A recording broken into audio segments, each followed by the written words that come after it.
একটা সময় ছিল তোমার একটা হাই মেসেজ দেখলেই মনে হতো দিনটা সুন্দর হয়ে যাবে। আজও মেসেজ আসছে, কিন্তু সেই নামটা আর জ্বলে না স্ক্রিনে। তোমার সাথে কথা বলার জন্য ঘড়ির কাঁটার দিকে তাকিয়ে থাকতাম, আর এখন সময়ই আমাকে তাকিয়ে দেখে। কতটা বদলে গেছি আমি।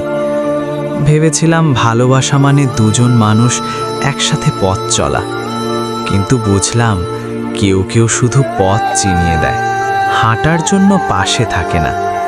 তুমি বলেছিলে কখনো ছেড়ে যাবে না, আমি বিশ্বাস করেছিলাম। হয়তো দোষটা আমারই, কারণ প্রতিশ্রুতির ভাষা সবাই বোঝে না।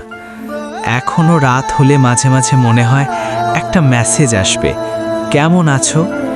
কিন্তু বাস্তব বড় নিষ্ঠুর, সে শুধু স্মৃতি পাঠায়, মানুষ না। ভালোবাসাটা সত্যি ছিল, ভুল ছিল শুধু মানুষটা।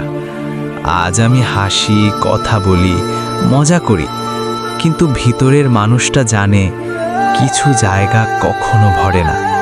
তবুও ধন্যবাদ তোমাকে, কারণ তুমি শিখিয়েছ অতিরিক্ত বিশ্বাস করলে মানুষ নিজেই নিজের গল্পে খলনায়ক হয়ে যায়। আজ আর অভিযোগ নেই, রাগ নেই, অভিমানও নেই, শুধু একটা শিক্ষা আছে।